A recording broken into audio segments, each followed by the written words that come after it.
look, it's Silkworm with Go Faster Stripes.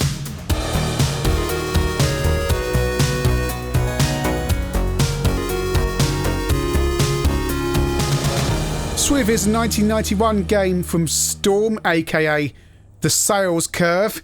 It's not really a successor to Silkworm, although it kind of is. It's from the same development house, although Silkworm is an official arcade conversion, whereas this is not. We're starting off on the Amiga. By the way, SWIV stands for Special Weapons Interdiction Vehicle, but also apparently stands for Silkworm 4, i.e. Silkworm IV, although there's no Silkworm 2 or 3. Get some pictures of the programmers. There's Ken Murphy, who did the racing game we saw the other week, the Amstrad CPC typing game. So the difference from Silkworm is it's top-down, and this is a game inspired by lots of other shoot-em-ups that kind of become apparent, the ones that it's inspired from. Now you can start off as either the Jeep or the helicopter. The helicopter is far, far easier. It's more of a traditional shoot 'em up. If you go as the Jeep, and we'll see a bit of that, you have to not only kind of shoot everything, but also navigate every single obstacle on the ground. As you'll see, there's quite a few. Power-ups are available in the same way that you do in Silkworm, with those strange gazelle-like baddies you get halfway through and at the end of levels. But again, we'll see that. But really, it is shoot everything in sight.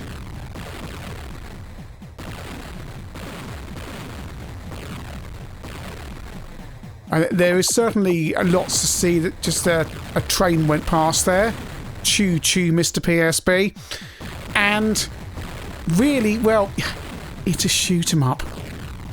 It really is. You're probably thinking, well, Xenon 2 and games like that. And yes, okay, if we're honest, this is it. This is SWIV, right? There's lots of other baddies, but what you're seeing now, nothing will much change in the 40 minutes or so of gameplay that you're going to have. These are the baddies you need to shoot. Look, see, it's a top-down version of that baddie from Silkworm, and they drop things which can give you power-ups. You shoot the little tokens and it changes the type of power-up you get. So now I've got a kind of spread-out weapon there. So we go over to the Atari ST.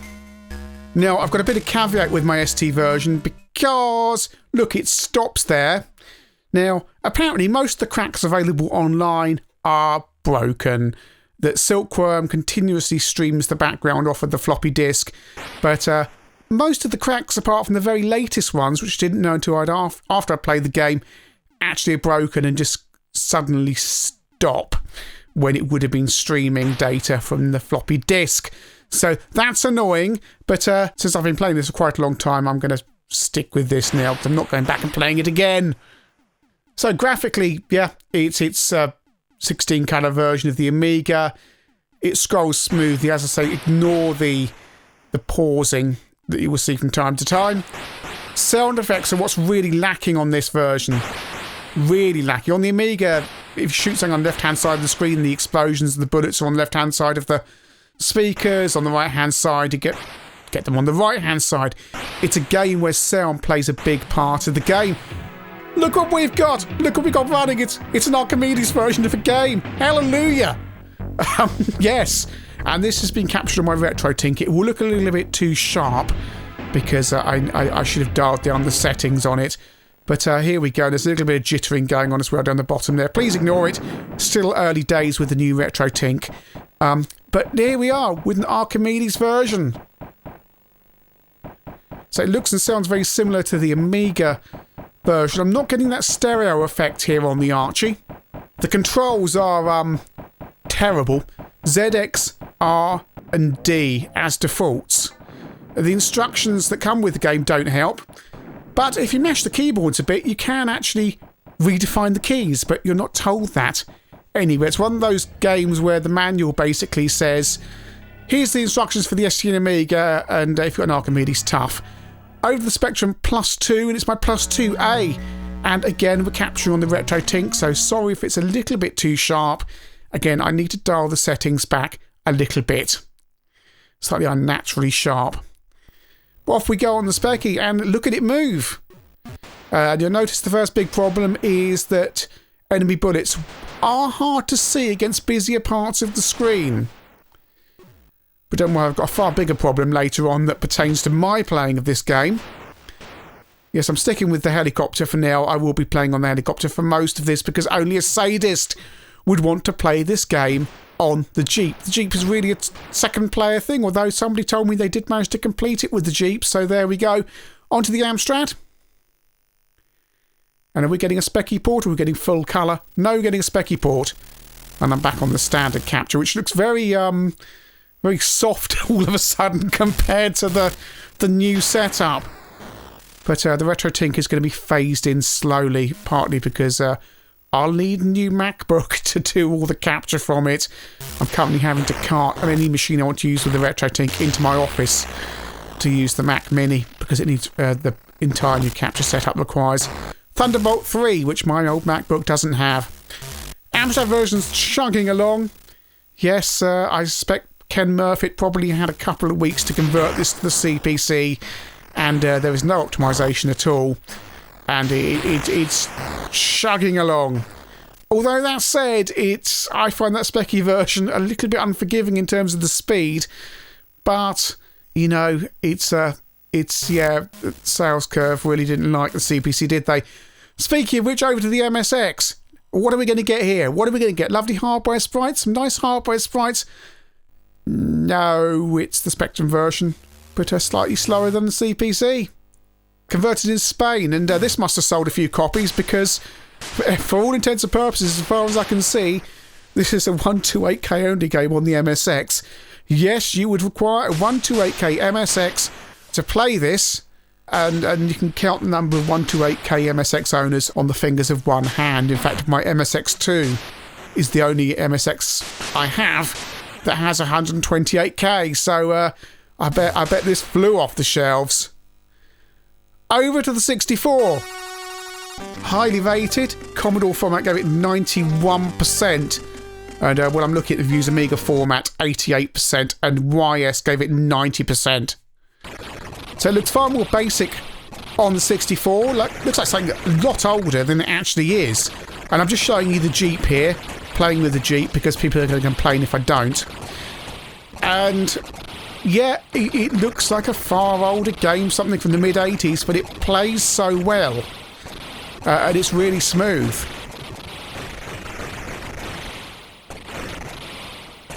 Your initial impressions are tiny sprites and it looks old, but really with SWIV, it's about the playability. It really is.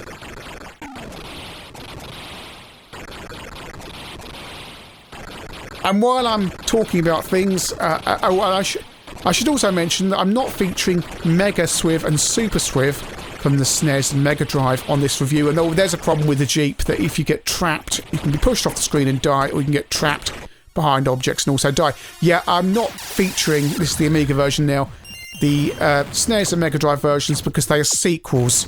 Super SWIV and Mega SWIV are sequels to the original game, so they're not featuring in this review. And if you don't like it, tough. Because they are sweet. As far as the creators are concerned, they're sequels. So we've got these big gun things. In some ways, there's lots to see in SWIV. In other ways, well, it's just the same thing over and over again. It's one giant level. And here we are on the ST. On the 16 bits anyway, it's one huge level. It lasts about 40 minutes, 45 minutes, depending on how long you take to get through it.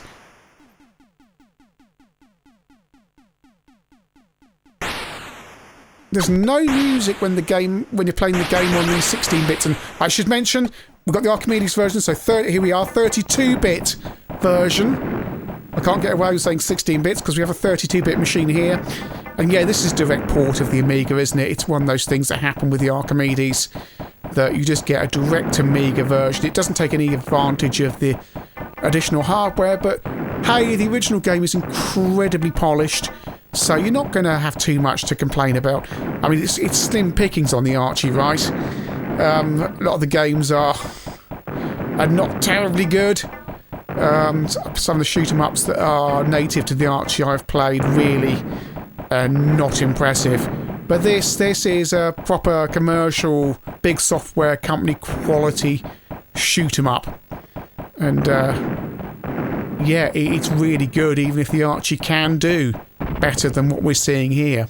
Now, it might be me listening through my headphones at the moment, but I think the sound effects on the Archimedes don't have all the stereo effects the Amiga version has, with everything being on the left and everything being on the right, depending on which side of the screen you're on. Could be wrong with that. I can't check that properly at the moment because the way I'm listening.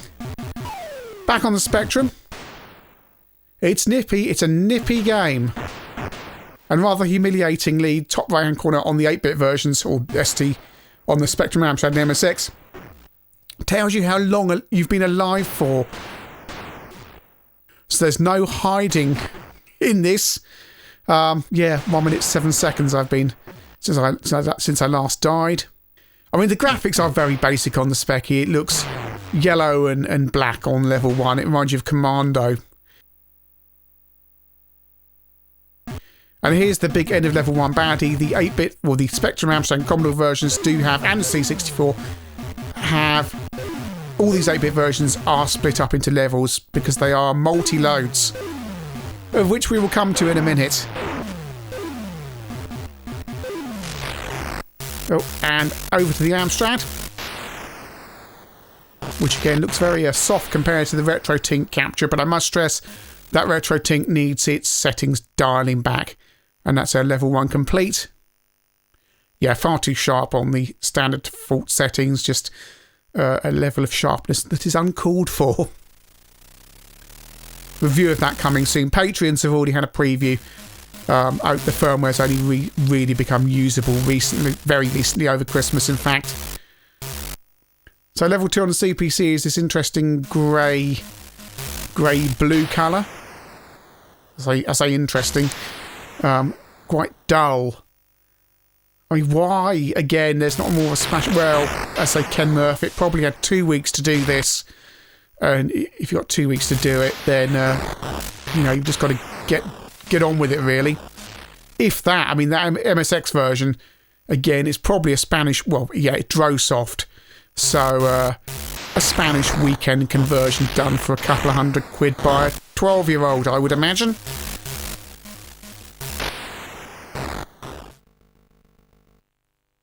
Speaking of which, here's the MSX loading level 2. Had fun with this, had to load it off my Android tablet using a cassette image. So I had the full multi-load experience. I never understand why MSX coders never fix the graphics so they are... Oh, time, isn't it? Everything always ends up being stretched out incredibly wide. And they could fix the aspect ratio, but they don't. Because that would be effort.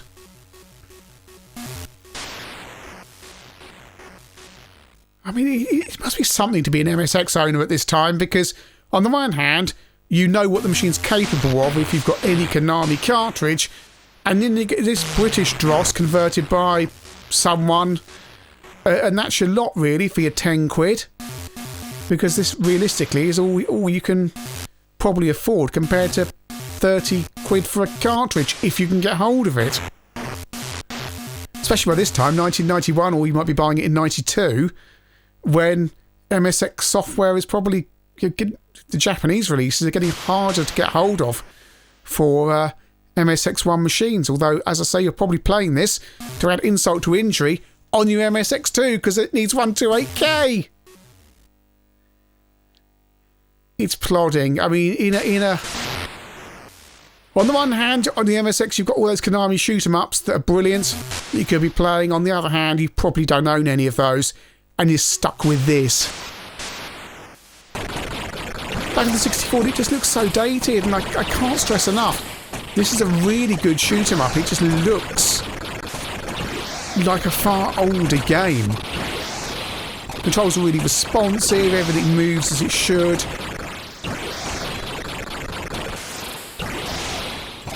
I mean, the one thing I mentioned about that Spectrum, MSX and Amstrad version is the collision detection can be way off. Sometimes rockets can be right behind you and they're nowhere near you and you just die. you don't notice it until you're watching the video back and you're pausing it going, hang on a minute, I got hit there, but that rocket was nowhere near me. Doesn't happen so much at the front of the aircraft, it's the back. I think the way they've done it is the collision zone is like a square over your helicopter. So on the front and sides it's fine, but where the tail is, it's completely off. Anyway, we're on to the next level on the 64. And it's, again, such a shame there's no thumping soundtrack to move this along. Back to the Amiga. Getting really busy now. Probably about halfway through the game. And there's quite a lot to shoot. I've upgraded to a 3-way rocket weapon. That's a machine that lays mines. You need to really blast it to get the mines out of the way. The co-op gameplay, of course, you're going to have to make sure, and I've picked up an invulnerability bubble there. Part of the job in the co-op gameplay is to clear the way using the helicopter for the Jeep. The ST, there's a vehicle waiting there, so I assume over water your Jeep turns into a boat, and then, oh look, you see, suddenly, I said about this game having tributes, look, it's Xevious! It's Xevious, all the baddies have changed, and suddenly you've got the square things going down, and suddenly it's turned into Xevious. There's so many kind of little nods to other shoot 'em ups that you're probably more of an expert in spotting them, but Xevious is the obvious one here.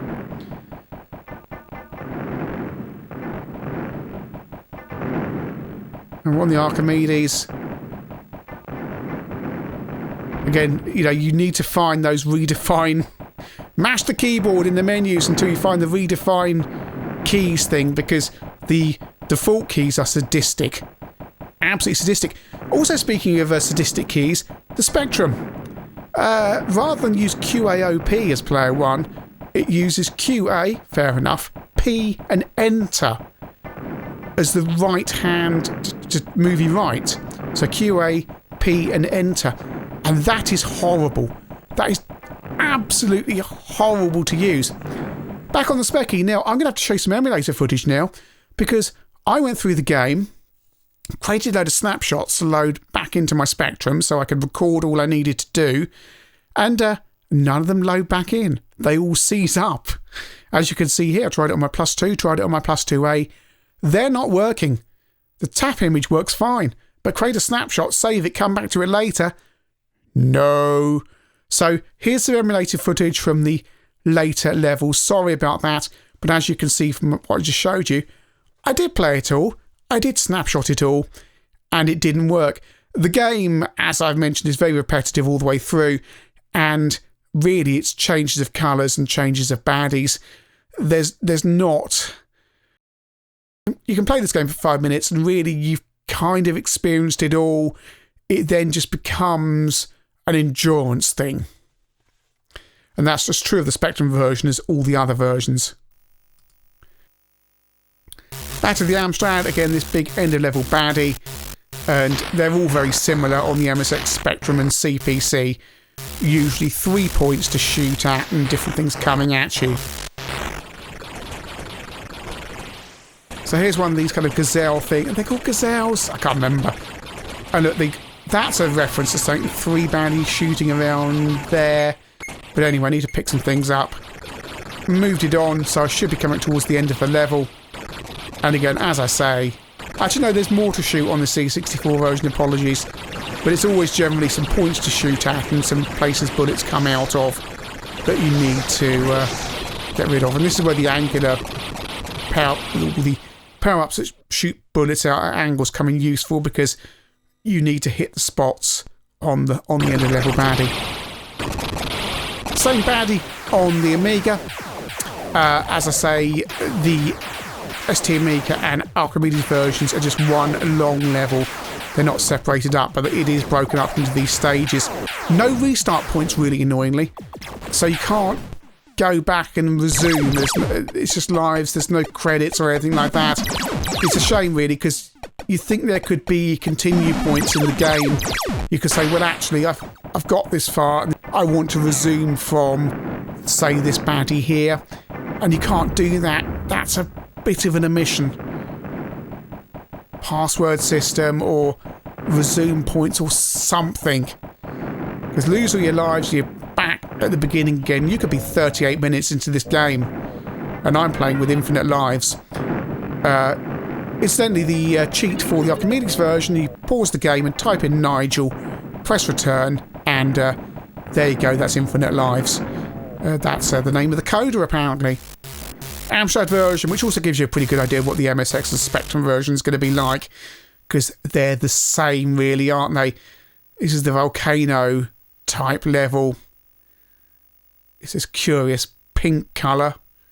Could have been red, but they've gone for this pink. We should be coming up to the end of the game. You see these rail things, and then this baddie appears. Just keep shooting at him. This power up with 4 bullets I've got there is very powerful because it destroys everything in its path, but it doesn't protect you from the sides. So you've got to be quite strategic about what you're picking up, and it's quite hard to notice what you're picking up as well. To pay very careful attention to the icons, what you're actually picking up here. Now I'm on infinite lives, so I can just keep shooting and it doesn't matter. The homing missiles are really annoying as well. They're a good thing to fight against, but they chase you. I need to evade them. Here we go. And you think that's the end of the game, but no, there's a thing here of some kind of poos that come towards you. And a big circle that you need to shoot along with some wasps. Go and find that baddie. And on the 64 you just get the circle. You just get the circle which fires off bits at you. Which is a little bit of a letdown. You think they'd have a little bit more, but hey ho, you've got this far, right? There we go. On the Amiga. We've destroyed that. And there we go, that's the alien city thing exploding into a mushroom cloud. Congratulations, brave warrior. You've overcome awesome odds, just like a fatal blow. Back to the 64, and what happens on here? Again, congratulations, brave warrior. Your SWIV unit is being disbanded. You are now redundant. Sorry. SWIV, well, on the 16-bit and 32-bit versions, it's a stunning game to look at and initially play. Amiga and Archimedes versions are clearly the leads here, the Archie version being a direct port of the Amiga version. The ST version is as you'd expect. If you get the very latest cracks, you won't have the problem with the pausing backgrounds. All good fun though, spectacular game. ST version, of course, doesn't have the audio aspect of it, which is such a big part of the game. If you're an ST owner, I think there's a game where someone's put a bit more effort into your conversion, and it's called Xenon 2, and frankly, on the ST, I'd rather be playing that. C64 version is stunning to play, not particularly good to look at. It's very small sprites, it looks like a much older game. Amstrad Spectrum and MSX versions, yeah, it feels like not enough has been done there really. If I have a criticism that the other versions are a bit repetitive, then these versions are extremely repetitive. Because you play the game for a couple of minutes, that's it. Then you've just got to slog it out. You're not going to see anything particularly exciting going on. It is all going to be just the same thing.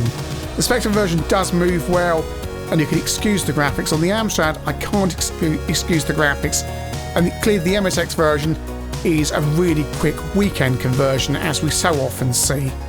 It is a reasonable shoot 'em up on these versions, but I think, I'd probably want to be playing Silkworm, to be honest, because although it's not a top-down game, it feels much older. On the Amstrad and the Spectrum, Silkworm is a pretty good game, and I just get the feeling it's better than this.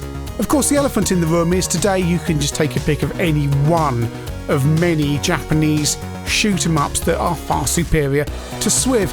However, for a British-based attempt at a vertical shoot 'em up, SWIV is pretty good. On the Amiga and Archie has loads of eye candy and great sound, but ultimately is quite repetitive. But then again, aren't most shoot 'em ups?